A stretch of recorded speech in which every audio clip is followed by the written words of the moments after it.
Warning, this is a very powerful motivation video that has helped me a lot. I suggest you listen to it several times, in the morning, driving to work, or before going to sleep, until you understand it very well. After that, share it with your family and friends. You will find it very useful. Thank you.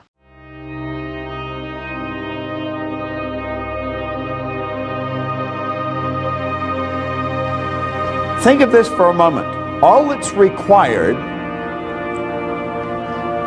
to put the science of getting rich to work in your life is a decision. Now, do you know, most people will look at that and they'll say there's got to be more to it than that. How many of you have been trying to earn a lot of money for quite a long time? How many have difficulty at it? Do you know, 1% of the population earn about 95 or 96% of all the money that's being earned. And it's a subject that is not taught in school. And when someone comes along and tells you all you have to do is make a decision, we have a difficult time buying into it because we probably worked fairly hard attempting to earn money. Now, I stumbled on this information around 43 years ago. I have been absolutely fascinated with it ever since. It takes up all my days. Some people ask me, what are your hobbies? Just studying this subject. That's all I do. And I have worked all over the world with this, and it doesn't really matter where you go. You can go into different countries, into different cultures. When you get past the culture, people are essentially the same. And I think we all want generally much the same thing. I had a man sit down with me in 1961. And he put an R on the sheet of paper, just like what you're looking at there. Then he put 3 letters down beside it. And he said, Bob, let that represent happiness, health, and wealth. And then he asked me if I thought he was a happy guy. And I said, yeah, he seemed pretty happy to me, and he did. He said, have you ever seen me when I was sick? And I had to admit I hadn't. He said, have you ever seen me when I was broke? And again, I had to admit I hadn't. Well, he said, you've got to be one of the most miserable people that I've ever met. And I was an unhappy guy. I was 26. As I look back at it, I think I was an unhappy kid that just grew up and stayed that way. And I believe a lot of people live that way. There's a lot of unhappy people around. I didn't have a terminal illness, but I always had a cold or a headache or a backache or something. And when it came to money, I mean, I had a problem. You see, as he said to me, he says, you're striking out in all of these areas. I was actually earning $4,000 a year at the time, and I owed $6,000. Now, you know, that's not an uncommon position for a person to be in. If I took everything I earned for 18 months, nothing to live on, and just paid debt, I would have just broken even. So when you look at that, you know, there's not a lot of hope. I don't think I ever thought I'd get out of debt. It never entered my mind that I could. I never really thought of earning a lot of money. I was just trying to keep the wolf away from the door. You know, the phone would ring every day, tell them I'm not there, you know, or where's the money? And hell, I thought, if I knew where the money was, you wouldn't have to phone me. This was a constant problem. I have often said that you'll be absolutely amazed how much free time you have when you never have to think about money. Do you know that people spend an enormous amount of time thinking about money if they haven't got it? Now, if you have got it, it's a totally different story. And I really believed, I was raised with the idea, if you're going to earn a lot of money, you've got to be really smart. If you're going to earn a lot of money, you have to have a great education. You have to have a lot of experience. But that's not what this man told me. Now, that's the man that I sat down with. His name was Raymond Douglas Denford. Now, he's been gone for a long time, but that guy made a bigger difference in my life than anyone that has come into my life since then. Now, the little boy that he's holding, I named Raymond Douglas Proctor. That's my son. Now, that little boy today is 6'5". He weighs 240 pounds, and he has no hair. He has 3 little boys that are all bigger than him. So you see, I'm going back quite a ways. But this guy, he really woke me up. He asked me some good questions, and he got me thinking. Now, this is the one thing he asked me. He said, or suggested, and I found this in a book by Vince Rowazi over here in Philadelphia. He said, to change your life, you have to change your life. Now that sounds like a play on words. It did to me the first time I looked at it, but that's not a play on words. That is so basic, and it's so misunderstood. Because it's an inside job, and we're forever trying to change things outside, and that's not where it's at. We keep gathering information, and it doesn't do it.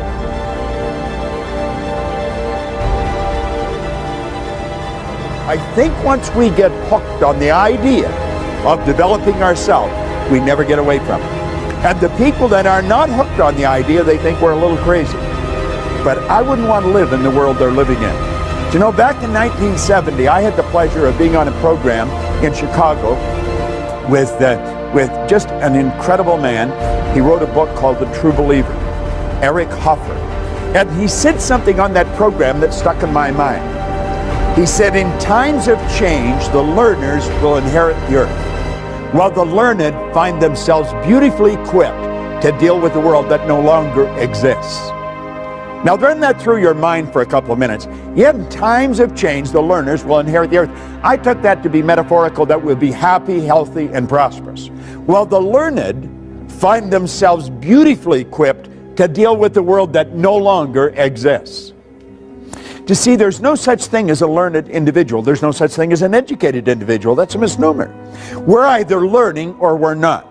Napoleon Hill talks about education coming from the Latin educo, meaning to educe, to develop, or to draw out from within. So you see, we don't even have to get anything. As we really start to understand what makes everything happen, we're going to find out that we've already got everything we need. It's simply a matter of becoming aware of it. And so Ray suggested this to me, and then he introduced me to the book. Now the book was Napoleon Hill's book, Think and Grow Rich. I have never stopped reading this book. The book that I carry with me, I've been carrying since 1963, and I read it every day. Now, I think Hubbard pointed out that when you read a good book through the second time, you don't see something in it you didn't see before. You see something in yourself that wasn't there before. Yeah, you see, it's the repetition of the right information that'll really alter what's going on inside, and that's what you have to do. Everybody thinks it's something outside we have to change. We have to change companies, we have to change cities, we have to change jobs. You got to change it inside. If you don't change it inside, nothing happens. Well, I got into that book and I started to study. Now he said there's a secret in that book. And he said if you find a secret in the book, you can have anything you seriously want. Well, I thought that was a gross exaggeration. You know, you can have anything you want. Let me put it in proper perspective for you. I was 26. I had 2 months high school formal education. I had no business experience. I had an absolutely terrible work record. And here I'm reading that you can have anything you want. Now, there's so much about ourselves that we don't know. And as I started to read this book, he said, there's a secret. You can have anything you want if you find the secret. Well, that was sort of like trying to sell me on the tooth fairy. And of course, I was 26. I thought I was pretty cool. I thought I was wide awake, you know. And actually, I was in a deep hypnotic trance. And I was ready to reject it. But Ray said to me, he said, listen. He said, you're not very happy. He said, you're not the healthiest guy in town. You're always broke. Now, he said, I found out something about money, and he pulled out a big wad of money. He always carried a lot of money, and I was always fascinated with that because I never had any. But at any rate, he said, this stuff can't talk, but it can hear. And he said, if you call it, it'll come. And I thought, God, you know, that's sort of a nice idea, you know, and I was ready to start hollering for it. But he said, you've got to understand how to get it. And he said, you obviously don't understand. Now, he said, the author of this book studied the lives of 500 of the world's most successful people, his entire life. Then he put it in this book. Now he said, I'm inclined to think that he knows something that you don't know. Well, I think he just sort of put me in my place, you see? And so I started to read the book, and I found the secret. And the secret was so basic and simple, everything changed. Do you know, a year later, I was earning $175,000 a year, and then I took it over $1 million a year. I mean, I had money coming in from all over the place. And it happened so fast. Yeah, but he said that in the book. He said, when money starts coming, it'll come so fast and so furious that you're going to wonder where it's been hiding through all those lean years. Well, boy, I thought this is it, you know, and I had it coming in from different countries, from different cities. And somebody will say, well, what were you doing? I don't think it matters what you're doing. I think what matters is how you're doing it. Do you see, Wallace Wattles wrote a book on the science of getting rich way back in 1903. He says, you don't get rich by doing certain things. You get rich by doing things in a certain way. And I thought, Yes, you could find two people doing exactly the same thing and you couldn't see the difference.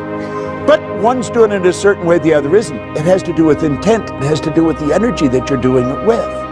You see, we're taught to be good little go-getters. Go-getters lose. They blow it. We want to be good little go-givers because the law says what you put out will come back. The universe will reward you by law. This is all very scientific. Yet it happens with every person every time. Now, I found the secret, and it was pretty basic. It was simply sit down, decide what you want, write it on a card, carry the card in your pocket, and read it as often as possible every day. So I wrote on the card that I wanted to have in my possession by New Year's Day of 1970. I gave myself a decade to do this deal, and $25,000. I really didn't believe it would happen. But you know something? I kept reading it. I don't know why, but I kept reading it. I did exactly what the author said. I kept reading the card. And I kept reading it, and I kept reading it. Now, because I kept reading it, I started to think of earning money. Prior to that, I was thinking of debt. If you had asked me, I'd have said I was thinking of earning money. I wasn't. I was thinking of debt. If your goal is to get out of debt, I guarantee you'll probably be in debt till you die. Because we become what we think about. Yet whatever you think about, you attract. You literally magnetize yourself to it. That's all I was ever thinking about was debt. But I started to think of earning money. Somebody said there's good money cleaning floors. So I said, I'm not proud. I'll clean floors. Well, I started to clean one office. Then I got another one. Do you know in less than 5 years, I was cleaning offices in Toronto, Montreal, Boston, Cleveland, Atlanta, London, England. The thing took off like a rocket. Now, what really changed? I think something inside shifted, but I didn't know what it was. And I bought this book and I was giving it to everybody. And nothing happened in their life. Then I got into Earl Nightingale's condensed narration of the book. And I would drive around with a portable battery-operated record player, and I would keep playing that record over and over and over again. And everybody was starting to wonder about me. Proctor's listening to this guy talk to him, and he's saying the same thing because it's on a record. I mean, he doesn't change the story. And I'm listening to this, and I'm reading the same book. I was starting to wonder about myself. But everything just kept changing, kept changing, kept changing. And I'd give the record to people, and I'd give the book to people, and nothing happened. So I reasoned that someone had to know why I changed, and they've either written it in a book or they're talking about it. So I made up my mind I would read every book that was ever written if I had to, but I was going to find out what happened to me. So that's what we're talking about. Now, I want to suggest that you make up your mind you're going to get in what we call the success zone. It's a way of thinking. Now, get this. If 96% of the population are blowing it, if 1% of the population are earning about 95% of all the money, you're not going to get a whole lot of people agree with what you're doing. Most people are going to look at you kind of strange. What are you going there for? You went there last month. What are you listening to that for? You listened to that before. What are you reading? What do you read the same book over and over for? They don't understand. And you see, they're advertising their ignorance by the questions they ask. When we get into the success zone, everything in our life starts to change. But understand this, you're going to be a bit of an odd. You're out of the box. You're not one of the masses. And when you get out of the box, your whole world starts to shift. So as we go through this, let's think.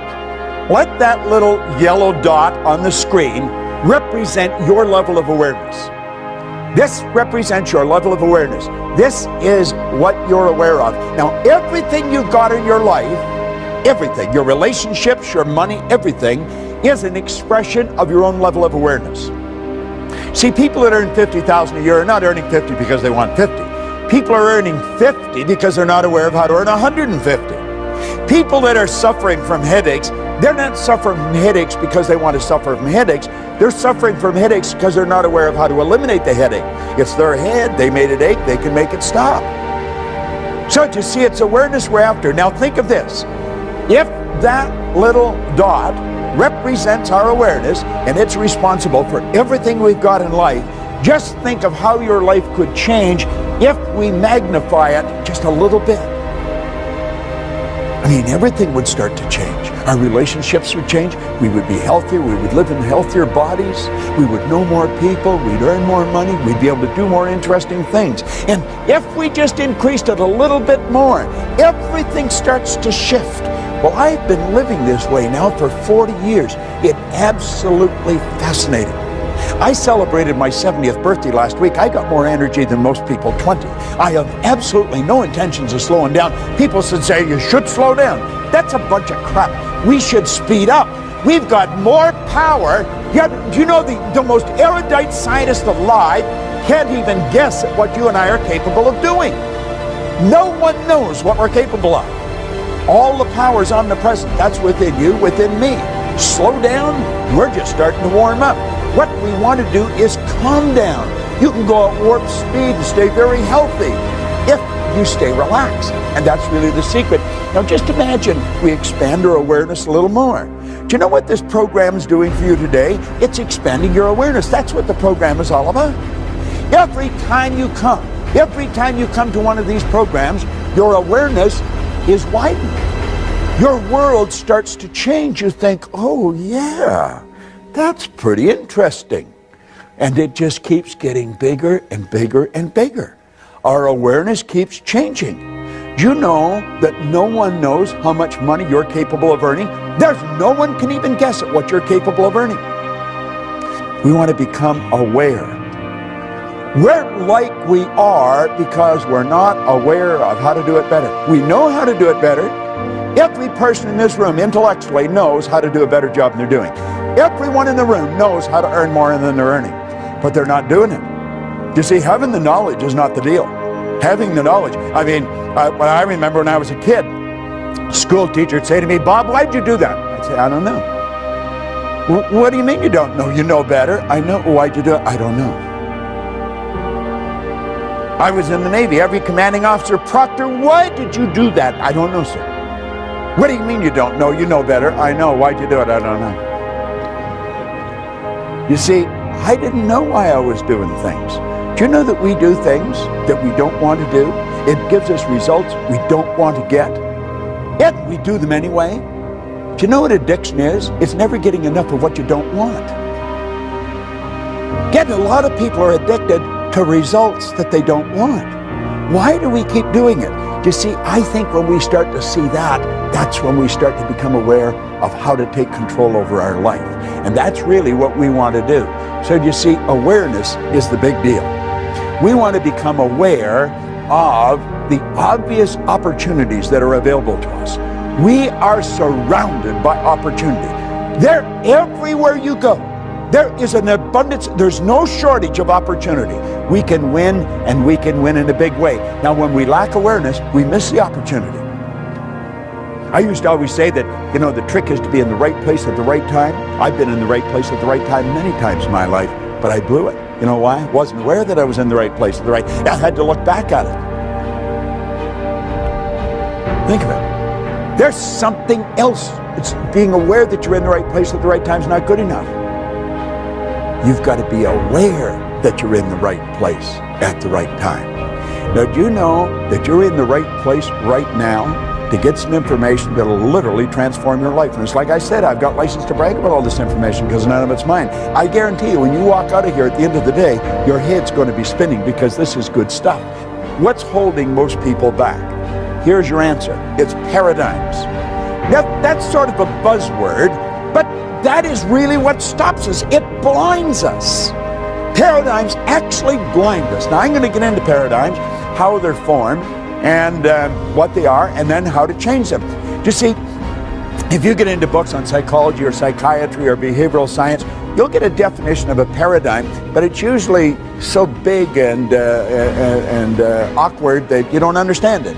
The book was probably written for other psychiatrists or psychologists or behavioral scientists, and the average layperson doesn't understand it.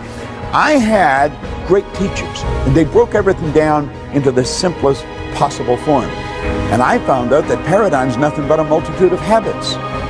When you wake up in the morning, you move into action. There's a routine to everything you do. There's one to everything I do. If you're living with someone, you could set your clock by that person, and they by you. When when I put my foot in my pants, I put my right foot in first. I don't know which one you put in first, but I do know this. If I put my left in first, I'd probably fall over. I would be staggering all over the place. Why? It's programming. That's how programmed we are. We're programmed to drive the car the way we drive it. We're programmed to dress the way we dress, to walk the way we walk, to talk the way we talk. Our whole life is written program in here. And you know something? We didn't even write the program. We didn't even write the program. Do you know that they're other people's habits? You and I are the product of somebody else's habitual way of thinking. It's genetic and it's environmental. Why do you think you look like your relatives? Do you think it's an accident? It's what's programmed right into the genes at birth. Yet we grow up and we live that way. Why do we speak the language we speak? Do you know that if you had been taken out of your home and moved to the suburbs of Beijing when you were an infant, you'd be fluent in Chinese and have absolutely no knowledge of the English language? But by the same token, if somebody had been taken out of Beijing, put here, same thing would have happened. We're programmed with other people's prejudices. We're programmed with their limitations. Do you know that most of the limitations we've got, we don't even know where they started? I'll give you an example. When Linda and I first met, we were out shopping, and I said, you know what I would like is turnip. She said, okay. So I picked up a turnip. And she said, what are you going to do with that? I said, I'm going to eat it. Well, she said, I'm not eating that. Well, I said, why not? She said, that's the root of the turnip. I said, it's the what? I had never heard it called a root. It was always just a turnip. Well, I said, what do you eat? She said, we eat the green of the turnip. I said, my God, we give that to the pigs. Well, she said, we give the root to the pigs. I don't even know if I ever saw a turnip green. So here we are eating the root, giving the green to the pigs. There they are eating the green and giving the root to the pigs. Now, I was raised in northern Ontario. She was raised in Pensacola, Florida, and Birmingham, Alabama. Two totally different cultures. Isn't it? So I put the turnip back. I thought, what the hell? There's no sense in fighting over a turnip. No. But I'm wandering around the store, and I'm thinking, who decided we'd eat the root of the turnip? I don't think my mother woke up one day and said, we're going to eat the root of the turnip. I wonder why she ate the root. I don't think her mother did. And then I started to think, I wonder how far back in our family I'd have to go to find out who decided we would eat the root of the turnip. How far back I'd have to go in her family to find out who'd eat the green of the turnip. And then I started to think, you know, it really doesn't matter. But the principle behind this is huge. Because, you know, most of our habits are like that. They really are. Now, think of this. What do most people do when they begin to have financial trouble? This is paradigm talk that I'm dealing with here. What do they do? I'll tell you exactly what they do. They lower their standard of living to meet their income.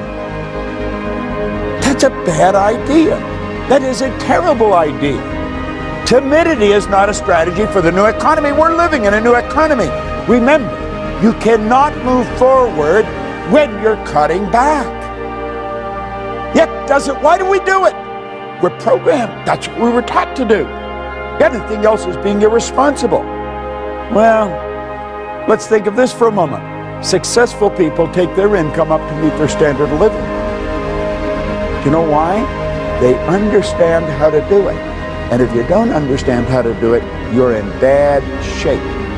But when you do understand, you don't need to cut back. Never need. I've been working pretty closely with a fellow. In fact, we just come back from Europe. We were over all through Germany and over into Finland. And he had had a bit of trouble with money here just within the past year. And he was put his house up. He was going to sell it. He said, what the hell are you selling your house for? Well, he said, I can't afford to keep it. I said, you can't afford to sell it. No, I said, you got to make a decision right now. Do you like the house? Yeah, I don't want to sell it. Then don't sell it. Just figure out how to earn more money. And so the two of us got working on it, and his problem was solved. It was simply a decision. Well, that's all we need. See, we're living in a new economy. The economy that you and I were raised in, that's not the economy we're living in anymore. It's a totally different world we're living in. But we're still operating with all the old habits. Now, Gates said one thing is clear. we don't have the option of turning away from the future. You don't have that option. No one gets to vote on whether technology is going to change our lives. It's here. This is the deal. You either fall in line with the new rules or you're going to lose. It's that basic and it's that simple. There's nothing complicated about it. You see? Now, here's three great questions. You want to remember this, because this can change your life like night and day. It's so basic and so simple, you could miss it. One, what am I doing? What am I doing? Number two, what works? What works? Number three, what doesn't work?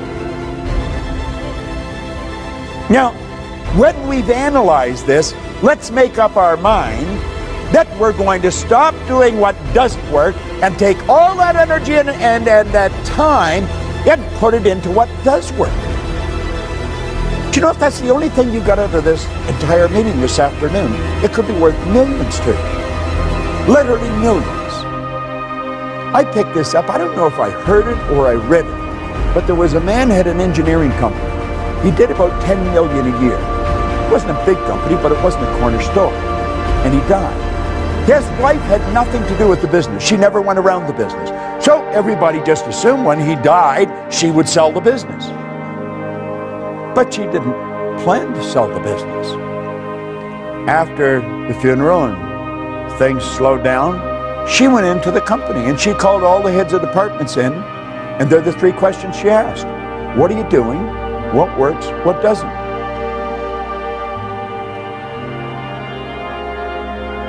She told them to stop doing what didn't work, spend the time at what does work, and she took the sales from 10 million to 25 million. She just went in every now and then. That's all she ever did. I wonder what would happen if that's all we did. We want to understand and apply, if we really want to get into the science of getting rich, the law of compensation.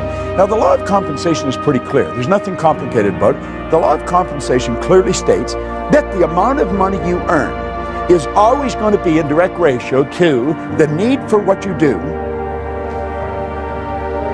your ability to do it, and the difficulty there would be in replacing it. Now, do you see, if we really study this, there's probably quite a need for what you do. Now, I don't know how proficient you are at doing it. Most people learn how to do something and then they never improve upon it from that point on. Once we learn how to do it, we just keep doing it at that level. That's why most people read at a grade 7 level. They never learn how to improve upon it. You see?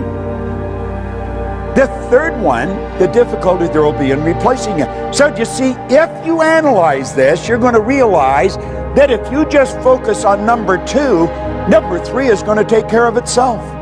Number one's already taken care of. There's probably a great need for what you do.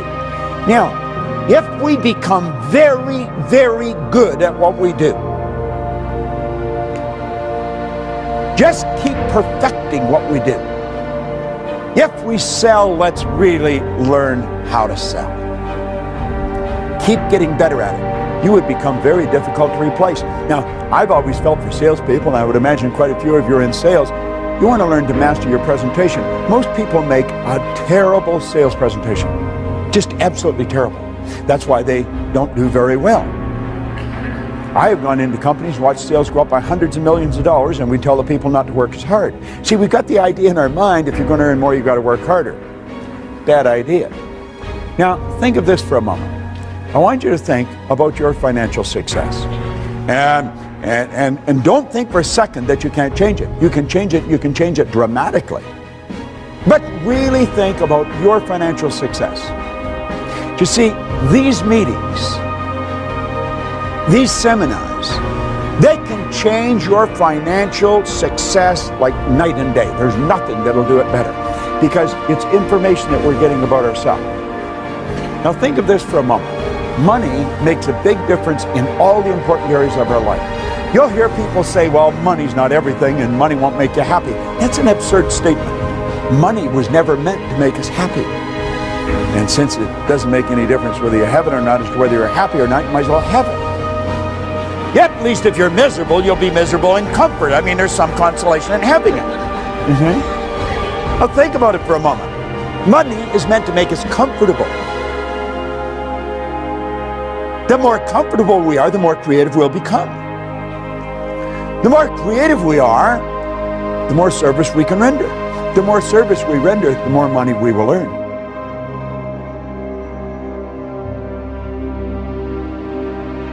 Don't spend any time thinking why you can't, just think how you can. You know something, you do. Anybody in this room can turn their, but you're not going to do it by accident. You're not going to do it unless you decide to do it. Now you'll say, I don't know how to do it. Hillary didn't know how to get to the top of the mountain when he went up it either. He didn't. He tried in 51 and he failed. He tried again in 52 and he failed. Yet in 1953, he and Tenzing Norgay stood on the top of the world. Now I have worked with him on 2 or 3 occasions. He's just a nice guy. The only thing different in him that I could see in me is his side. He's got a hand that would just wrap right around my hand. Big guy. No one had ever been to the top of that mountain. Do you know 1,000 people have been up there since? Things don't happen unless you decide they'll happen. Well, anybody could make that happen. I was flying to Kuala Lumpur, back around 1990. And I like playing with words and numbers when I'm on a plane. And I'm not a good flying partner. If you sat beside me, you'd probably think I didn't have any social intelligence at all, because that's my time. And so I sit there and I write words and I write numbers. And I remember I wrote the word commission one time, and all I could see coming off the page was mission. And I made a program called the Mission and Commission. And there is people that all are in the big commissions. They're involved in the mission. They're not involved in the commission. And it's a paradox, you see? Yeah, because they're not doing what they're doing for money, and yet they wouldn't do it if they weren't being paid. Yeah, it's real paradoxical. You could get your head all messed up if you play with it long enough. But I sat down and I wrote a 1 and 6 zeros. And I took a look at it and I thought, $1 million. You know, we've written songs about $1 million. We'll say, what would you do if you won $1 million? Oh, I don't know what I do, you know. And we have all these little games that we play. Line up for blocks. I saw a sign coming in here, just driving into town, where they had a big sign up. There was $1 million in the background, and there was 31 million or 390 million or something in a lottery, you know. And there'd be all kinds of people looking at it and think, oh, would that be nice, you know. Well, anybody can do this. And I got thinking about the people that I knew who had earned $1 million. Hell, I earned $1 million and I didn't even know what I was doing. You don't have to be very bright to earn money. And there's enough evidence around to prove that. There's all kinds of people that are functionally illiterate. They can neither read nor write. They're multimillionaires. Yet there's people walking the street who are absolutely brilliant and they're broke. Think about it. That's got nothing to do with being intelligent. It has nothing to do with gender. It has nothing to do with geography. It has nothing to do with working hard. I did a TV show with Robin Leach a number of years ago. He's probably interviewed more wealthy people than anyone alive. He told me the wealthiest people he knows, he's never seen them work. Now you could be sitting here thinking, well, what the hell do they do? You know? I mean, that sort of scrambles our head, because we've been trained you got to go to work. Well, here's another one. This is, you know, like the 3 questions. This is another one that you want to burn into your mind. This is something most people don't know. They don't teach this in Harvard. They don't teach it at Wharton. They don't teach it at Eton or Stanford. Hardly anybody understands this. And I understand it. So, I mean, it's not too difficult to learn. There's 3 strategies for earning money. I refer to it as M1, M2, and M3. Yet when I started to explain this to Linda, her head went, because it's so obvious.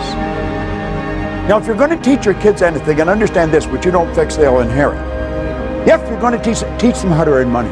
Because if they're not earning any, they're going to have a bad life. People that don't earn money raise skinny kids. I mean, it's just not a good way to live. You know, it really isn't.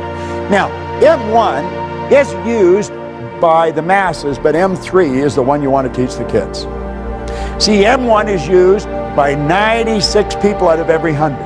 It is without question the worst way in the world to earn money. It's working, that's right. It's trading time for money. Now, if you have any money later on in life by following this strategy, it's at the expense of a life. You have been earning a bit and you've been squirreling some of it away, but it's at the expense of the car you want. You never drive the car you want. Most people look at a car and they think, oh, and I ever like to have that. And while they're thinking why they can't have it, somebody else is thinking to buy the whole dealership. You see? Yeah, they're using the same mental faculty and they're drawing on the same thought power. This is a terrible concept. Trading time for money. You will never get ahead of the game doing it. M2 is a good strategy, but it's only used by 3 people out of 100. That's where we invest money to earn money, which is the probable reason why there's only 3 people out of 100 using it. Investing money to earn money. Now, some people are very good at investing money. They do very well. Most people are not. The ones that are doing it, the ones that win at it are in the minority. Now, this is the one I stumbled on way back in the early 60s. Had no idea what I was doing. No idea. But it happened. I moved from M1 to M3 just like that. It took me 9 years to figure out what I was doing. Did not understand, and yet you see that 1% or 96% of all the money that's being earned. Now this group here, they multiply their time by setting up multiple sources of income. They don't have one source of income, they got lots of sources of income. And you think, well, how do you get to that point? You get there by deciding that's where you're going. I mean, how are you going to get home? Are you going to walk out of this theater and say, God, I don't know what to do? Well, you're either going to go home, or go to your office, go somewhere, but you know where you're going to go. And that's how you're going to get there. You're going to think, am I going to walk? Well, I don't think I'll walk. Well, I drive. Well, my car's here. I probably should take it with me, you know. And this is all, it's a process that you do. It's all automatic. This is a process that's automatic. You see, if you can earn 100, you can earn 1,000,000 because you're following a basic principle. You see? It's just a basic principle. Once you learn the basic principle, you're going to follow it. Now look at this for a moment. Your PSI is your psychic source of income. Your psychic source of income. This works for everybody all over the world. See, we should have a psychic. That's what we work at. We wake up in the morning and we start doing what we absolutely love to do. I always find it amusing that I can be so well paid doing what I love. I love doing this. I absolutely love it. Yet, and I earn ridiculous sums of money for doing it. But I'm doing what I really love to do. That's what we should do. We should all do what we love. It's a psychic source of income. We can earn all the money we want. We can stay healthy. We don't need to react. See, if you do something, I react to it, you're in charge of me. The second you react to situations or circumstance or other people, they're in charge of you. So here you are, the only life you got, and it's a relatively short one, you know, and we're putting other people and things in charge of us. We're bouncing around. Our head is like a ping pong ball. That's the way many people live. It's no wonder their body's breaking down. This damn thing is in such a chaotic vibration, it has to break down. It's just a mass of molecules, and you should keep it in the right vibration. To improve your performance, you have to follow the ancient advice, know thyself. Ray Stanford asked me, he said, do you know who you are? I said, do I know who I am? Yeah, I know who I am. I'm Bob. No, he said, that's who you think you are. That's not who you are. He said, Bob and Proctor are just 2 words. That's your name, but it's not you. I said, what? Well, he said, you're not your name. I'm not my name. Well, that makes sense, doesn't it? I'm not my name. Okay. I said, well, this is me. No, he said, that's your body. You've never heard anybody phone into work and say, body's not coming in today, it's sick. You've never heard anyone say, am hand or am leg. We say, my hand, my leg, my name, my body. These are all things we have. He said, your results. Now I knew I was in trouble. I was 26, I was unhappy, I was sick, I was broken, I just found out I was lost. I didn't even know who I was. You see? Well, if you're going to know yourself, if you're going to change your life, you've got to change yourself. If you're going to change self, you have to know who self is. Now, think of this for a moment. You and I have infinite potential. Now, I said before, I don't know how much infinite is. I just know it's a lot. It has no beginning and no end. That's the potential we've got. We've got all of this power, yet if you watch the way most people live, you would think that they were just about out of juice. A lot of people, when their heart stops beating, it's going to be a formality. I mean, they just sort of sit. They never really get it going. Yet we have infinite potential. We're dealing with something pretty big. If we're going to find out something about ourselves, we have to look at this. You say, this is over my head. No, it's not. I teach this to kids. I got it. This all tied into the science of getting rich. Rich resources are lying dormant within us.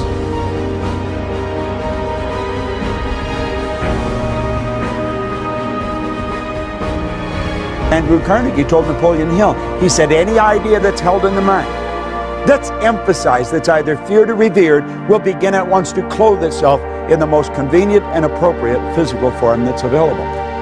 You see, Dr. J.B. Ryan said the mind is the greatest power in all of creation. Very few people understand it. If you go on our website, you just go to bobproctor.com, you'll see a quote there by Dr. John Mike, a psychiatrist from Florida. He said, I taught him more about the mind in 1 year than he'd learned in 4 years of medical school, 5 years of psychiatric training. And what I taught him was just what a Dr. Roeder taught me. I was always amazed by that. I thought, what do they teach you in medical school? You know, and what we're doing is getting in at the non-physical side of ourselves, and that's where all the power lies. It's a beautiful concept as we start to understand it. What do we need? We need understanding. You really want to change your income, you've got to change your understanding. Now, there's only two things you have to know to really make things happen big in your life. Number one, you have to know where you are, and number two, you have to know where you're going. Now, you see, most programs get you focused on where you're going. That's very important that we have a goal. You've got to know where you're going. But what happened to me that was totally different is Ray Stanford got me to focus first on where I was. He got me to look at what I was doing with my life, got me to take responsibility. He said, your results aren't bad and they're not good, they're just results. Nothing's bad or good except our thinking makes it so. He said, you have to ask yourself, are those the results you want? And I said, no.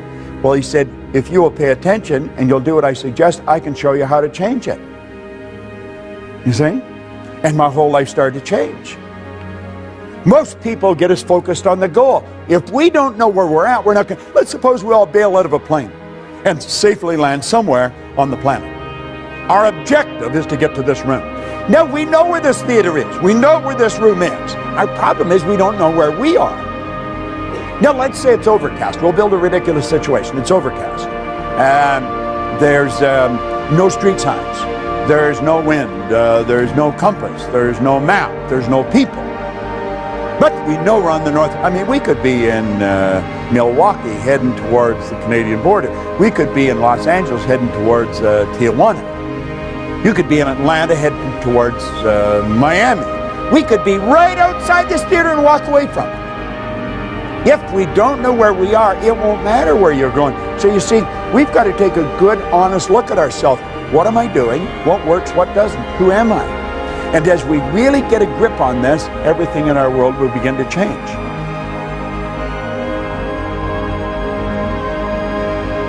See, what we're seeking always is greater awareness. We're always wanting to raise our level of awareness because our results are an expression of our level of awareness. And the only way to improve results is to increase our level of awareness. All right? Now, effective goals inspire us to move to increasingly higher levels of awareness. Now here, yes, what you'll find that people say they want. They want greater health, happiness, peace of mind. All these results are the result of a higher level of awareness. So it's awareness that we should be seeking. We want to raise this and everything else starts to happen. It happens like unadulterated magic. That's what happened to me and I couldn't understand it. Now there's a basic law that said everything in life is either growing or dying. It's either create or disintegrate. So you're never going to stay where you are. Your results are going to get better or they're going to get worse. It's create or disintegrate. No one stays where they are. Now the truth is, I think most people get a little better and a little worse, a little better and a little worse. When they get a little better, they're forcing it, but force negates. You see, there's something inside of you that's urging you to grow.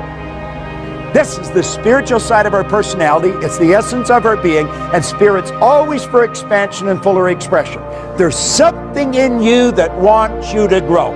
If you run, you want to run faster. If you jump, you want to jump higher.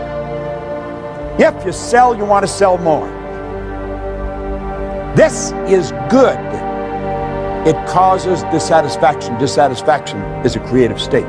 My grandmother pretty well raised me, and she taught me that I should be satisfied with what I've got. Grandma was wrong. I should be happy with what I've got, but never satisfied. It's dissatisfaction that gave us the incandescent light. It's dissatisfaction that gave us air travel. It's dissatisfaction that gave us the internet. All those things were always here.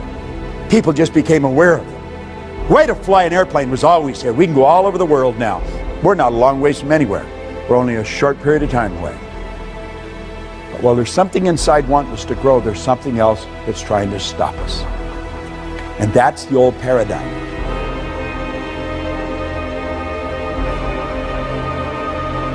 Now, you've got the one side that wants you to grow and the other side that doesn't want you to grow. The old paradigm does not want you to grow. Anyone that has smoked and quit smoking, I used to smoke. I quit years ago. But I remember it wasn't an easy thing to do. It was not, why? Because it was a habit. Habits are not easy to get rid of. Habits are ideas that are fixed in here that control us. Many of you have gone on diets. You want to lose weight. I'll just toss something in for your benefit. When you lose something, you're programmed to do what? To look for it. Get rid of the idea of losing weight. Release it. Release it. See yourself at your perfect weight, looking good and feeling great. Your whole life is controlled by images. Get the image of the body that you want to live in, of the world you want. Quit trying to lose weight. Just release it and see yourself where you want to be. Now, goals determine which side wins. The goal must be something you really want. Each time we move to a higher level, the results improve. And it just keeps getting better and better and better. And that's the way life should work. And it can work. Now, you and I think in pictures. We think in pictures. Okay? You don't think B-O-A-T. You don't think G-E-A-R. You don't think F-B-A-T-H or B-I-R-D. You think in pictures. You think in pictures.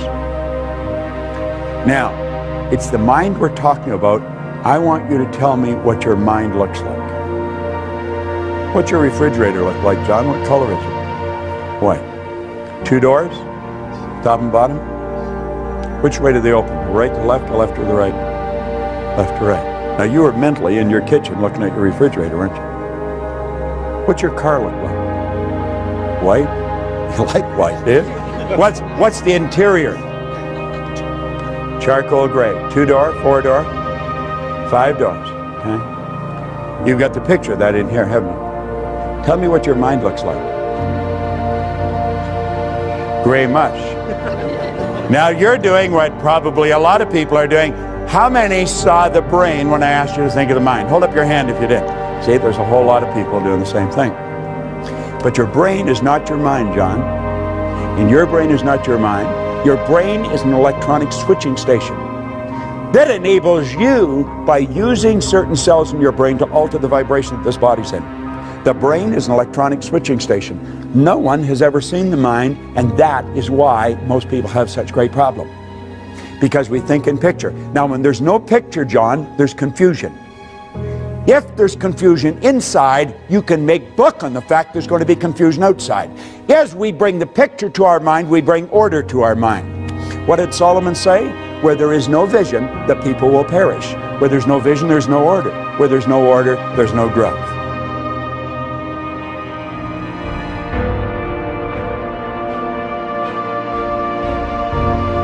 And that is what changed my life as much as anything. As I started to see how to work with my conscious and subconscious. You know certain things about your subconscious mind because you've read about them, you've heard about them, you listen to it on tape. But without a picture, it's just words. You see, when I asked you to think of your car, John, I activated vocal cords, I made a sound, it's called language or words. It was actually a light message. Your hearing sense picked up that light message. It was rifle fired down a nerve passageway in your body. It struck a group of cells in your brain that sound resonated with, all electrical. Those cells increased in amplitude of vibration, and the picture that was in them flashed on the screen of the mind, and you saw the white car and the charcoal gray interior. When I asked you to think of your refrigerator, light message struck those cells in your brain, the picture come on the screen of the mind. When I asked you to think of your mind, you saw your brain. And yet your brain is in your mind. Your brain is in your fingernail. It's in your kneecap. And you know something? You'll never enjoy health if you're not able to get a picture of the mind. You'll never enjoy health. Because good health is when a body is in a good vibration. It vibrates in harmony with God's laws. Most doctors do not understand this. We have taught this to a lot of doctors, and it changes their practice like night and day. It'll change your communications. If you're in sales and you don't understand the law, you're on a hit and miss basis, and it'll probably be more miss than hit. When you understand the law of vibration, you're going to understand that you're transmitting through the medium of the molecule pictures into the other person's mind. And you want to put pictures in their mind that are favorable to them if you want them to be favorable to you.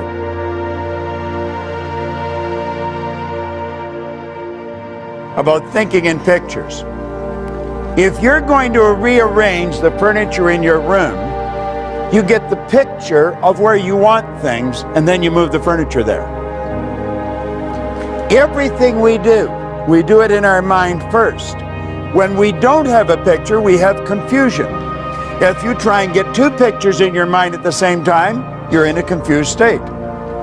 So, when we start thinking about ourselves, and we realize we're spiritual beings, we live in a physical body, we have an intellect, that becomes a bit of a problem. How do you see that? How do you get all that?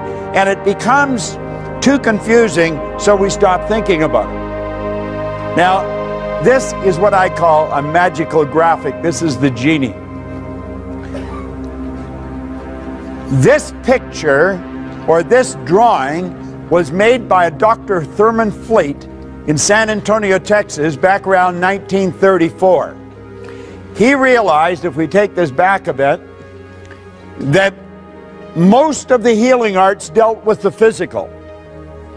If you're treating the physical, you're treating a symptom, you're not treating the cause of the problem. A lot of people are into holistic healing today. That's heal the whole person. And he knew that they had to be healed spiritually, intellectually, and physically. And he knew that there was a problem because of thinking in pictures, and that's when he came up with this concept of the mind. Now, when this was first explained to me, it took me a while to really grasp it, because I was getting it confused, different things.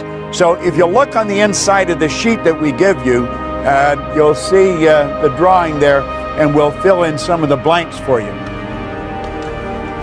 I let this drawing represent me. If I think of me, I think of this drawing. If I think of the drawing, I think of me. I see my head as my mind, and everything else, the neck down from the body. Now, I'm well aware that that's not the way the mind is.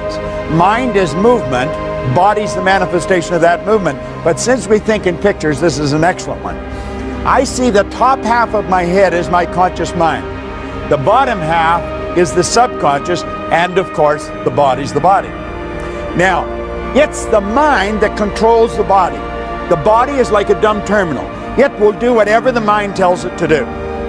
It can only do what the mind tells it to do. When there's something wrong in the body, you can rest assured there's something wrong in the mind. When you see a rash break out in the body, and we say it's an allergy, you know that there's a problem in the subconscious mind that's expressing itself. All right? It's a fixed concept, and it can be altered. I always say dermatology is the best form of medicine to go into, because your patient rarely dies and they never get better. All right? So you just keep saying, try this and come on back for more. Now, the conscious mind is your thinking mind. This is the part of you that you have the ability to think with. Your subconscious is your emotional mind. Your emotions are controlled by the thoughts that you entertain. You choose your thoughts and you think in pictures. You impress the thought upon your subconscious, and that causes you to feel the way you feel. Now, actually, the feeling is conscious awareness of vibration that the body's in. Because whatever is impressed upon the subconscious controls the vibratory rate of the body. The body moves into action, and your actions produce your results. Now, just see, it's the results that most people are trying to change. The results are something outside of us. Now, what we're talking about is the mind. All right? Now, James Allen said, until thought is linked with purpose, there's no intelligent accomplishment. Just the information isn't going to do it. You've got to have a purpose. You've got to have a purpose that is so big, so all-encompassing. That's why you get up in the morning. That's why you go to work. Now, your vision is how you're going to execute your purpose, and your goal is how you're going to execute your vision.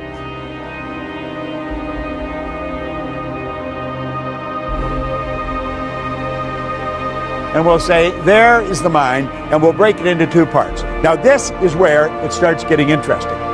I was looking for this book, and I had left it on a chair over here. If you were sitting on that, you've got some great energy flowing through you, I'm going to tell you.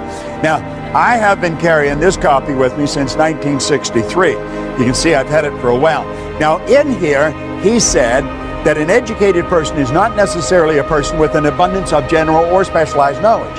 An educated person is a person who has so developed the faculties of their mind that they can acquire anything they want or its equivalent without violating the rights of others. How many of you know what the faculties of your mind are? Let me see a show of hands. 1, 2. Isn't this amazing? Hardly anybody knows what they are. How many people have a perfect memory? Just me? How many people would like to have a perfect memory? Now, you see, I want you to just look around. The audience is from different walks of life, different ages, different gender, and yet nobody had their hand up for a perfect memory. Do you know that every one of us has a perfect memory? Do you know I could teach you how to memorize this book? There is no such thing as a bad memory. There's only weak memories. Memory is an intellectual factor. And you develop your memory the same as you develop your body, through exercise. If I put this arm in a sling and left it there, I think you know in a relatively short period of time, it would be rendered useless. If at the same time I was lifting weights with this arm, I'd have big, powerful muscles here. Now, it's fairly obvious I haven't done either of these things, but if I had, you know exactly what would happen. It's the same with our mind. What happens? People going around, I got such a rotten memory. You don't have a rotten memory at all. You have a perfect memory. Where did you get the idea you had a bad memory? Well, when you were a little kid, you heard your parents say, I got a bad memory. What do? I got a bad memory. You just mimic them. There's no such thing as a bad memory. You have many marvelous mental faculties. And he said, an educated person is not necessarily a person with an abundance of general or specialized knowledge. An educated person is a person who has so developed the faculties of their mind that they can acquire anything they want or its equivalent without violating the rights of others. Now we think, oh, we can't have anything we want. Oh, yes, you can. Every religion teaches you that. All science teaches you that. Where'd you get the idea that you can? Well, you probably got it from your next door neighbor, who probably doesn't know much more than his next door neighbor. So we put these two back together, the conscious and the subconscious mind. Now, we have been programmed to live through our senses. We go by what we see, hear, smell, taste, and touch. And that's pretty well the way we were programmed. You see, they are like little antennae that are hooked up to our conscious mind. They're just like antennae, picks up information from our outside world. So this is the way most of us live. We look at our bank account, that tells us where we're at financially. We look at our report card, that tells us where we are intellectually. A report card just tells you where the child's mind was for a few minutes on a given day a few weeks ago. It has nothing to do with the person's level of ability to move ahead. Nothing. We take IQ tests. IQ will change something like the weather. That's true. You can change in a person's IQ. Their intelligent quotient, it can be changed. We know so little about ourselves. You go all through school. We think the important thing in school is get the person to understand 2 + 2 = 4. That's not the most important thing at all. The most important thing is to start to understand yourself. The important thing is to keep the important thing the important thing.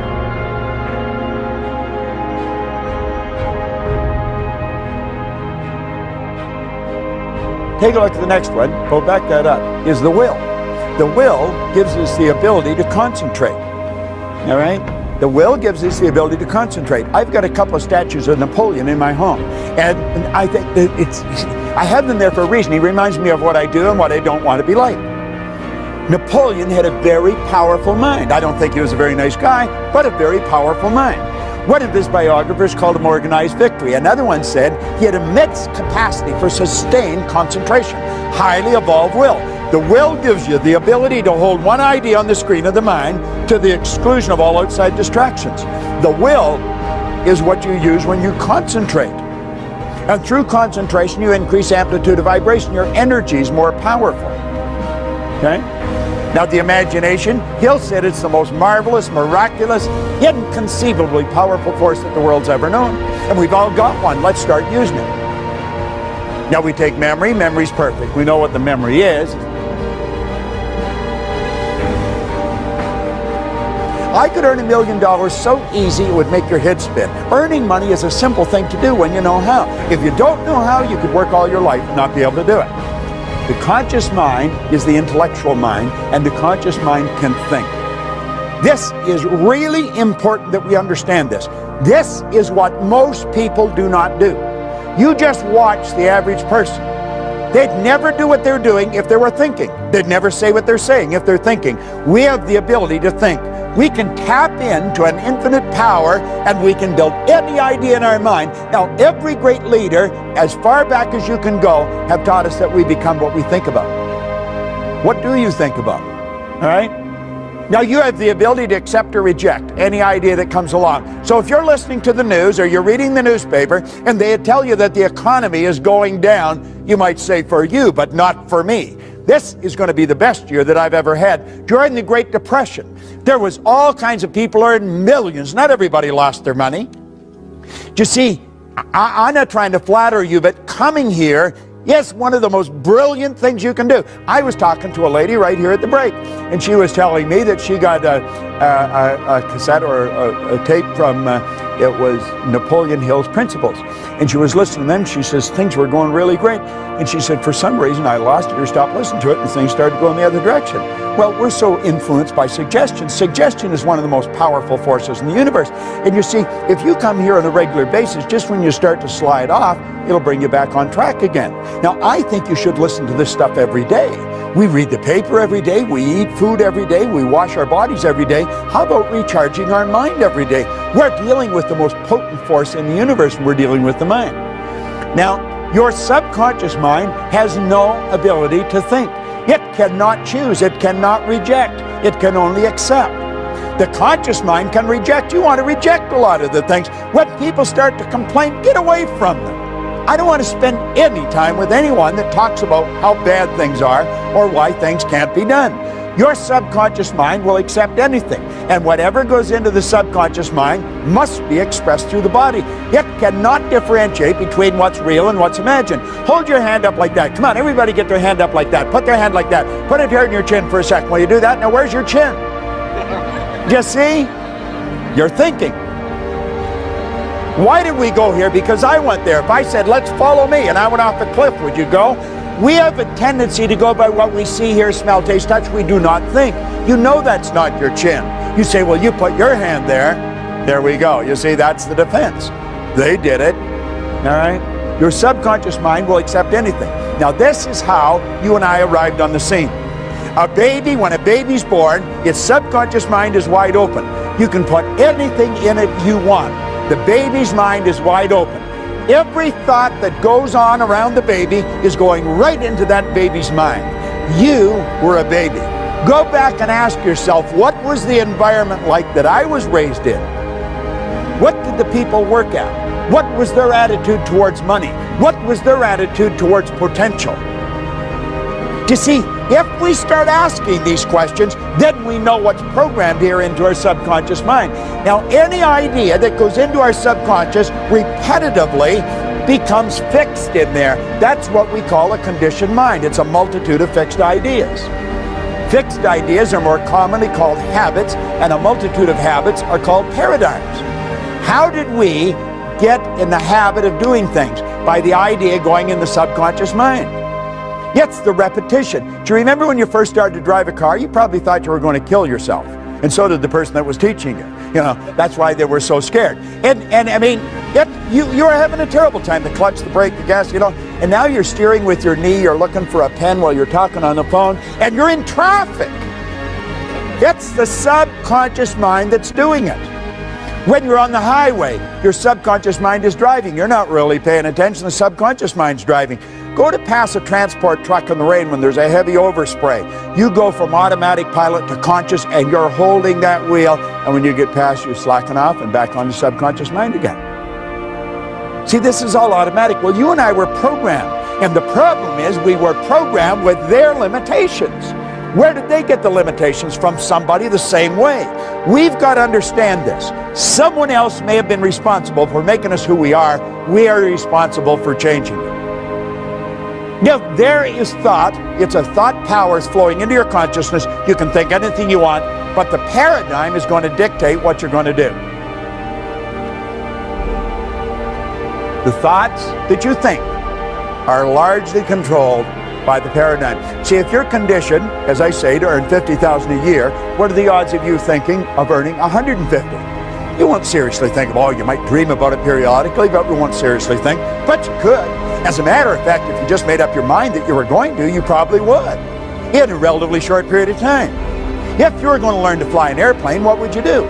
You wouldn't go to your hairdresser or your butcher or somebody. You'd go to a real good flight instructor, and you'd do exactly what they tell you. Why don't we do that with money? That's the one point that everybody's agreed on, is you become what you think about, all right? Now, the thought flows in, or the power for thought flows in. You choose the thought. You can think anything you want. Start to monitor your thinking, and the second you start to get out of the box, the paradigm will cut in and you say, you can't do that. You can't do that. Why can't you do that? Well, you'll come up with reasons why you can't do it. You see? The truth is you can do anything you want to do. Now, paradigms influence your thinking. I'll tell you something else. Paradigms influence what you do. You see, school has been interested in you getting the book into your conscious mind. What is the important thing in school?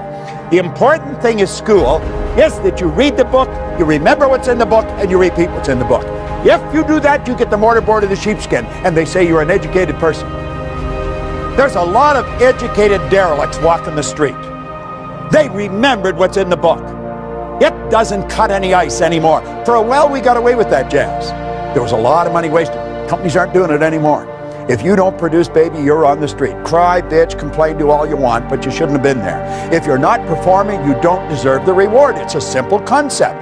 And if a company's paying for people for non-performance, then the company's going down the tubes. School has us programmed to believe if we can repeat it, we've got it. Well, that ain't so, because you can repeat all kinds of stuff, but the paradigm's still controlling your behavior. You see? School gave us the knowledge. However, school never taught us how to alter the paradigms. If you don't learn how to alter the paradigms, it's never going to happen.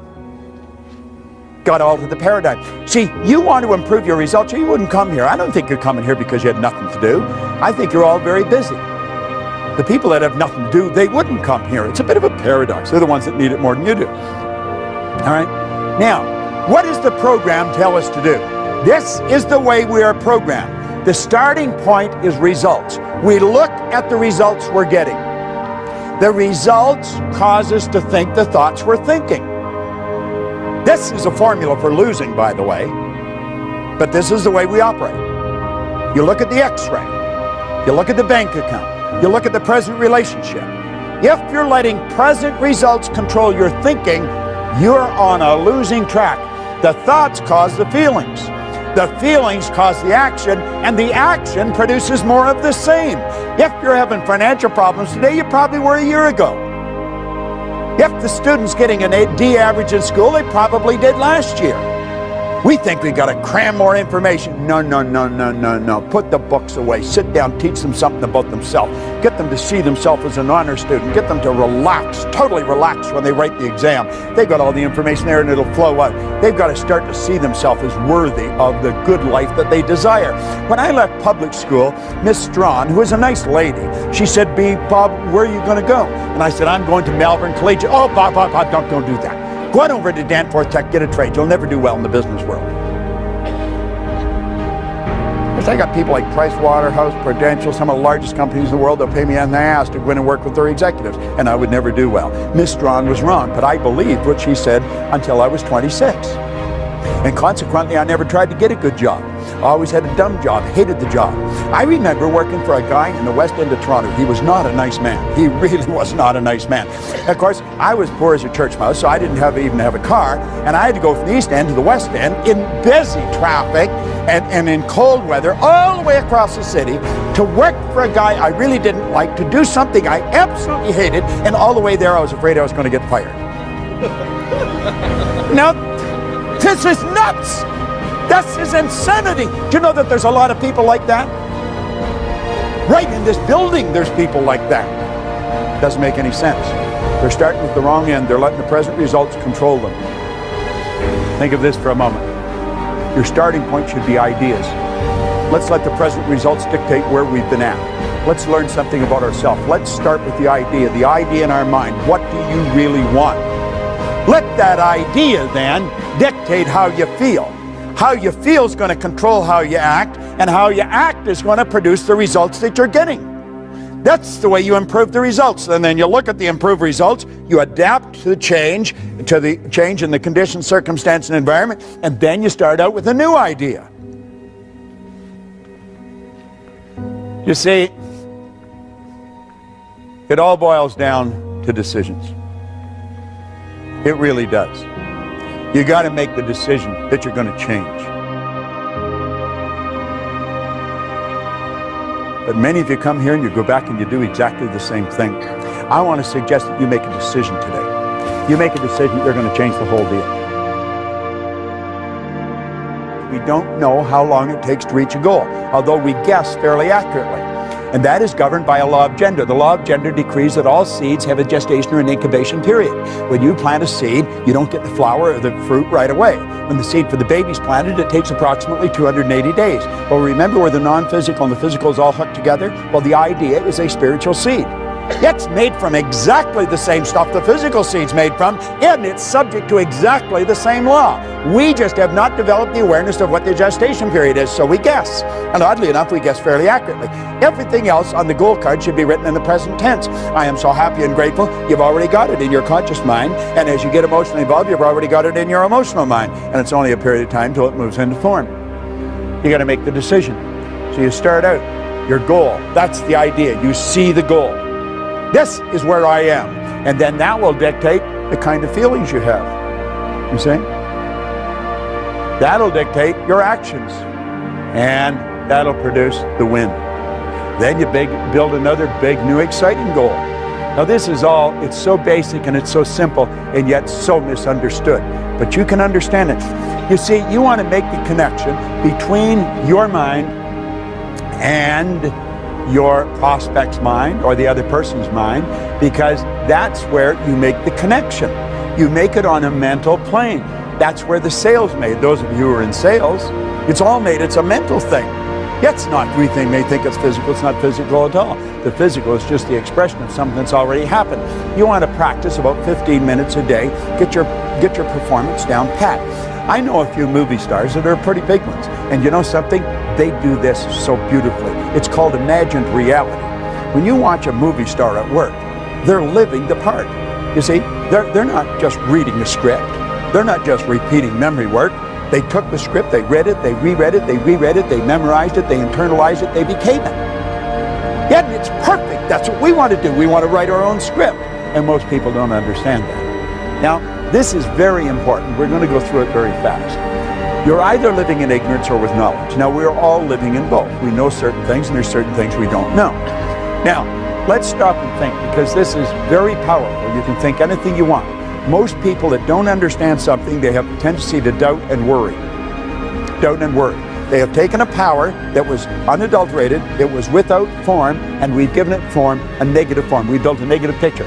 We take and we internalize that negative picture. It sets up the only emotional state it can set up, sets up a vibration of fear.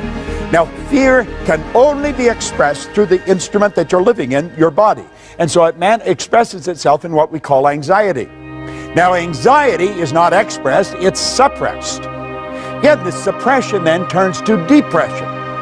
This person's on a losing track, don't even know what they're doing. The depression turns to disease, and the disease turns to disintegration. Now, that's a process. That happens so fast, the person doesn't even know what's going on. And you know what's causing it? Ignorance is their problem. What are they taking for the anxiety? Valium or something like that. We got them on Prozac or Valium or some other drug, so that we got them so stupefied that they don't even know they're doing it to themselves. Should we educate them? I think so. What is education? To induce, to develop, or to draw from an end. Let's bring out something in the person. Let's go back to our thinking. We want to develop understanding. There is only one way to develop understanding, and you're doing it, you're studying.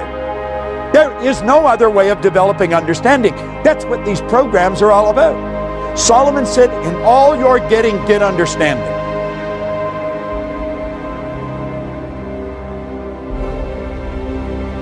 Now, the well-being is expressed. You don't hear somebody that's really in a great vibration. You say, hi, how are you? And I'm really excited. You know, they don't do that. You see it in the way they walk. You see it in the way they talk. You see it in the way they meet and greet people.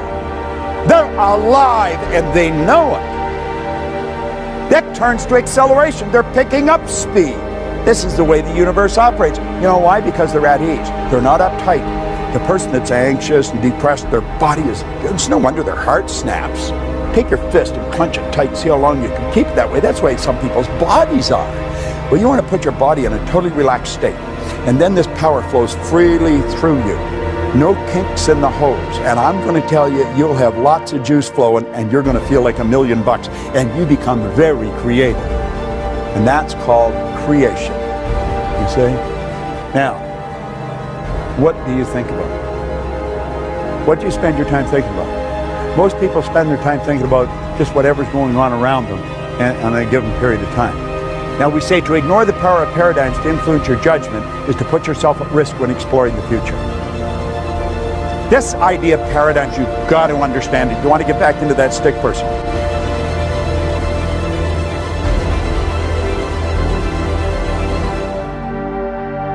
Can you change your paradigms? Yeah, you sure can. Yeah, you sure can. And you see, when you know you can change your paradigms, you have hope. See, I was controlled. I was unhappy, sick, and broke, and I was lost. I had no hope. Why? Well, I just couldn't see how it could happen. You know what Ray gave me? He gave me hope. And you know what happens when you have hope? That means that you have options. Now, what a difference. I love this. What a different story people would have to tell if they would adopt a definite purpose and stand by that purpose until it had time to become an all-consuming obsession. I love that book. I truly love it. Most people are extras in their own movie. They really are. You know, it's sad. They write the script, they're the casting agent, they're the director, they're the producer, they're the executive producer. They do the whole deal. And they give themselves maybe a walk-on, maybe a line if they're really gregarious. But most of them just stand there and they look at the stars. They think, God, I wished I could do that. We could do anything. Anything we want. See, what we want to do is say, what do I really want? Not what do I think I can do, what can I afford, what do I want? Life is not a practice run, you know. You're not going to get another bite at the apple. This is the deal. This is it. I remember one time we were down in Atlanta on a speaking engagement when I worked with the Nightingale Corporation, and Earl got up and slowly started to move across the room. And somebody said, what are you doing? He said, I was just thinking, that's the way most people go through life. They tiptoe through life, hoping they make it safely to death. It's true. That's the way most people live. We want to step out and do the thing we really love. Now, here's a lesson for you on goals that is absolutely incredible. So you'll want to remember. Most people, when they're setting goals, they set goals to do what they know how to do. That way it's safe. They're going sideways, but it's safe. You remember we talked about the level of awareness, how you reach? We said goals are to cause you to stretch. That's the purpose. The goal isn't to accumulate. Money's not to accumulate. I never have enough money. Never. Do you know why? I'm always doing something beyond where I'm at. That's what keeps me growing. I want to extend what I'm doing. I want to get another deal going. And everybody said, gee, why don't you slow down? I want to do it. And so you've got to attract more, you see. You've got to keep going. Quit going after things you know how to do. Now, understand this. People do not resist change. They don't. Do you know what people resist? Being changed. See, if I try and force change on you, the wall comes down. But if you decide to change, no problem. We say people resist change. They really don't. They resist being changed. Now, let me tie this into them. You hang out with people that you're comfortable with. You're on the same frequency as them. What we say feeling was conscious awareness of vibration. So you hang out with people that are in the same vibration as yourself. If you're miserable, you're not happy with happy people. You got to be with miserable people.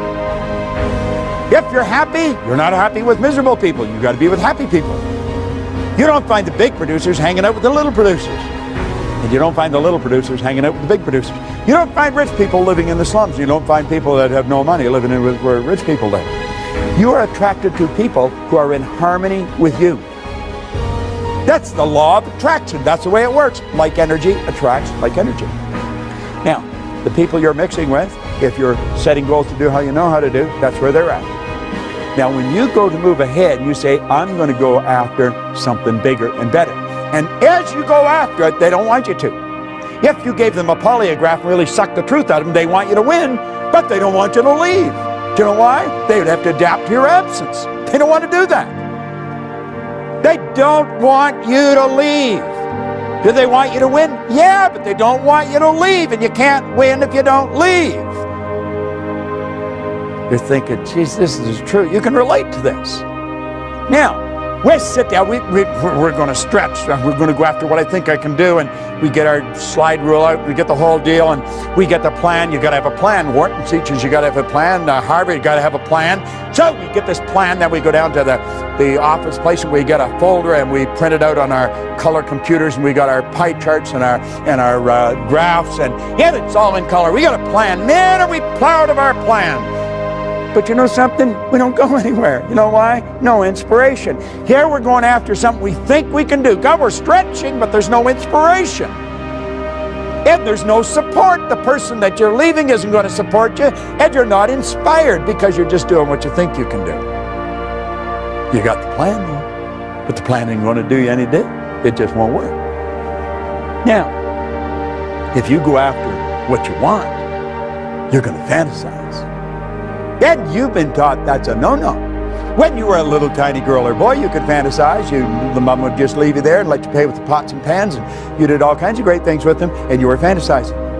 But when you went to school, the teacher come down, pay attention. You were being bad. You weren't paying attention. Your mind was wandering. You left the room. You left your body there. Man, you were on a trip. And they punished you. Now, you don't have to punish a person for so long, they'll stop doing whatever it is that they're doing to get punished for. So now we have these great big companies. We got little wee creative departments. Why? We don't want people to be fantasizing. Fantasy is where everything started. This building was nothing but a fantasy at one time. Somebody got the idea of putting a whole bunch of theaters under one roof. They said it'll never work. So we go from what we know we can do to what we think we can do, but there's no inspiration. And so we go back to what we know we can do. And we get bored there, and we go back to what we think we can do, but there's no inspiration, no support, so we go back to what we know we can do. You see? And that's the end of the story. We're all screwed up, and we don't win. You see? But the seminar said, choose a goal. I choose the goal. It's what I thought I could do. Got to play it safe. You got to be realistic. This realistic jazz is for the birds. All right? Look here. Here's the 3 stages of creating the life you want. And if you want to go after what you want, you got to fantasize. So you start out here and you build a fantasy. And you see yourself doing what you want. Doesn't matter how you're going to do it, you build the fantasy. You see the picture. Doesn't matter where the money is. Now you got to turn that fantasy into a theory. Before you can turn it into a goal, you've got to pass a test. The theory, now it's an idea in our conscious mind. We're really putting our higher faculties to work on it, but we've got to pass a test. We've got to ask, am I able to do this? If all things are possible, if this is an orderly universe, and if we have all the power within us, yes, I'm able to do it. Don't know how, haven't got the foggiest idea, up to here in debt, don't know where the money's coming, but yes, I'm able to do it. The second question, am I willing? Am I willing what? Am I willing to pay the price? If you're not prepared to pay the price, you don't deserve the reward. I remember my wife started her own business, and she was over her head. And I would go into the bedroom. Sometimes she'd actually get into bed and get under the covers and pull them over her head. She literally did that. And I'd go in and say, what the hell are you doing? I'm scared. No. Well, what are you scared of? I don't know. Well, I said, why don't you quit? Well, then she'd get angry, and she'd end up, and away she'd go. You see? And now she's got to the point where a little bit of fear doesn't bother her anymore. Now, did I do the same thing? Well, I didn't get in bed and hide under the covers. But God, I used to pull the drapes. Ooh, it was terrible. Am I willing? You've got to be willing to pay the price. If you're not willing to pay the price, you don't deserve the reward. You got to be willing to come to these meetings. You got to be willing to invest in the programs. You got to be willing to do that. If you're not, you don't deserve the reward. Now, the second you answer yes to those questions, now you've got a goal and you want to impress it upon the universal subconscious mind. And when you do, the entire universe comes to your aid. That may sound like a bizarre statement, but I'm going to tell you, if I had a year to explain it, I could break it all down. That's exactly what happens. If you have to attract somebody from China, you'll attract them. We're not in this room by accident. You know, we're all supposed to be here right now. You're always in the right place for the right reason at the right time. And that idea will begin to move into form, and it'll turn into what we call a fact. And when you've done that, then you're in the position to build bigger and better fantasies, and that's called a creative process. You don't have to know how you're going to do it. You only have to know you're going to do it. So here's the deal. You start out, you fantasize. You see it. You believe it. And you do it. How do you think that guy got up that wall? You think when he was standing at the bottom, he knew every step he was going to take to get to the top? Not on your Nelly, did he? He knew that he was going to get to the top of the wall. And he said, I'll put this pick in here, and I'll put this one in here. I'll bring this foot up here and this one up here. That's the first step. He adapted to the change in his condition, circumstance, environment, and then he picked the next step. And that's how he got right to the top of the wall. And that's how Hillary got to the top of the mountain. And that's how Edison built the light bulb. And that's how the Wright brothers got the plane off the ground. And that's how we built the internet. And you want to know something? That's how you're going to create the life you want, a step at a time. Yet you're always going where you don't know, and it's scary. But I believe if you're not living on the edge, you're taking up too much room. You know? You got to know where you're going, and you got to know you're going to get there. Isn't that how we did it? Do you know what Dr. Werner von Braun said when John Kennedy asked him what it would take to build a rocket to the moon? He said, the will to do it. That was it. Nightingale said that success is the progressive realization of a worthy ideal. You got to have an idea that you really want. It's got to be big and so all-consuming that you don't have time to listen to the ne'er-do-wells. You don't have time to listen to the people that don't have time to live. What do you really want? Now get this. Praxis is the integration of belief with behavior. You say you believe things, and yet your behavior would indicate you've never heard of it. We've got to integrate our belief with our behavior. It's very important.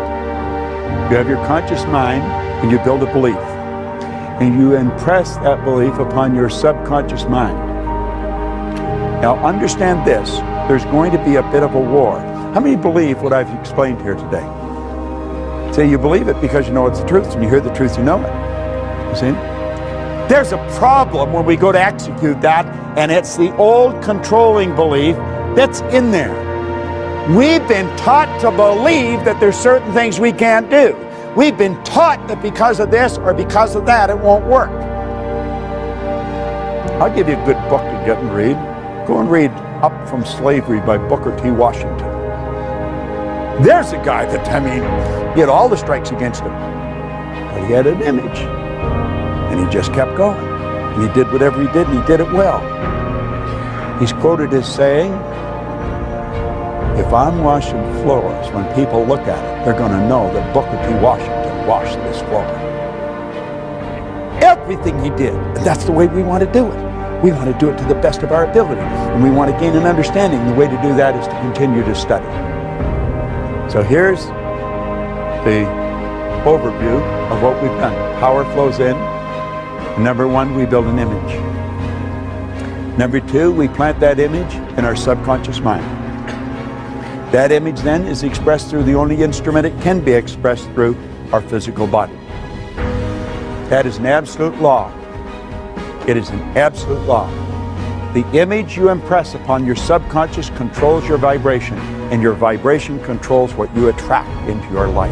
And you're attracting stuff into your life. Everything that's coming into your life, you're attracting. So don't be afraid to step out. Maslow said you're either going to step forward into growth or you're going to step back into safety. See? When we talk about the science of getting rich, we want to understand there is science to getting rich. I want to tell you a story. I was flying to Malaysia, and I was playing with the calculator. I always play on a plane with words or numbers. Now, if you go to Kuala Lumpur from Toronto, it's 25 hours in the air. That's a long ride. If you go any further, you're coming back. So, you know, you've got quite a trip that you're taking. Well, at any rate, I'm on the plane, and I'm fooling around, and I write $1 million down, just 1 and 6 zeros. I thought $1 million. And I had earned $1 million. I had earned $1 million a year a long time ago. And I know a lot of people that have earned $1 million bucks, and most of them are not overly bright, you know. And there's some of them who are absolutely brilliant, but they're not all that bright. And where I may be fairly bright today, but relative to where I was, man, I'm telling you, I was one of the stupidest guys in town, but I was earning all this money. So it has nothing to do with being bright or anything like that. It's a decision. And so I'm on the plane, and I'm thinking, what do these people do? And I started to think about the people that earn $1 million. What do they do that is so different? Well, first of all, they just decide they're going to do it. And then they step out and do it. And they come from all different walks of life. But all the ones that I knew that did it are all locked into this. Michael and I were talking, we were talking about people being seminar junkies. And I said, you know, I've been a seminar junkie for 40-some years. And I wouldn't want to be any other way. I feel sorry for the people that are not. Because you see, that is a very crude way of saying that a person's really into the development of themselves. Well, I took a look at the people that earn the money, and I thought every one of them without exception are really locked into studying. They never stop studying. They have just magnificent libraries of CDs and now DVDs and cassettes. I've got it right back to the records and the old record players. I've got them all. I've kept them all. The record player they used to drive around with in Vic Conant's office in Chicago, I took it down and gave it to him one day. But, you know, I thought, we should teach people to earn $1 million. And so when I got off the plane, and this is way back 1990, I got off the plane and I got on the phone. And I phoned Mark Victor Hansen, and then I phoned Val Vanderwall, who's gone now. And I mean, it was the middle of the night here, but I wasn't thinking of that. The clock had turned around. And I got them out of bed, but I got excited, and I was telling them what I was going to do, and they said, geez, it's a great idea. So there was a bunch of us. There was Jack Canfield, and Mark Victor, and Vanderwall, and Lee Poois, and there was a group of us, and we put together a program, and we taught it in Hawaii. And we were teaching people to earn more money. Now, we knew how to earn it, and we were teaching the other people how to earn it. And one of the things we were teaching them is you got to lock in to study. You got to study every day. We eat every day, we wash ourselves every day, we get dressed every day. There's certain things we do every day that's religious. You've got to study every day. You've got to allocate a part of your income and a part of your time to your own development. And that was part of the lesson. And they all knew that we did. I mean, take that Think and Grow Rich book. I mean, I read that every day. So at any rate, we started, and Jack and Mark come up with an idea, and they said, Proctor, we're going to do a book. And we had brainstorming sessions going, and they said, you got lots of stories, give us some stories. And he said, we're going to write a book. And there was a gal there, Cindy Spitzer. I remember, I don't know if she ever got credit for this, but she was from over on the East Coast, around Philadelphia somewhere. And she said, you should call that Chicken Soup for the Soul. And so they're going to write 101 stories, and they were going to pack it and sell it. And I said, that's a pretty cool idea. And Mark said, we're going to sell 50 million before the turn of the century. And I'm thinking, well, you know, I'm a pretty good thinker, but that seems like a little far out to me. I mean, if you sell $1 million, you're doing pretty good. But 50 million, and you're going to do it before the turn of the century? Well, they didn't sell 50 million, they sold 74 million. And it was considered the publishing phenomena of the decade. Now get this, they didn't write anything. They never wrote any books, none. They had other people writing the stories, sending them in. They had somebody else collating, somebody else editing, somebody else publishing, somebody else selling, and they got the money. You know why? It was their idea. Now, this came about, it's called intellectual property, and it came about because they studied and they expanded their mind. And that's what you're doing here. Now, We said that most people are extras in their own movie. You're no different than Mark or Jack or Bob or Lee or anybody else. You're exactly the same as them. And what you want to do is make up your mind when you go home, you're going to lock in and you're going to get your chicken soup concept. You know that 66% of what I've said you'll forgotten by tomorrow morning?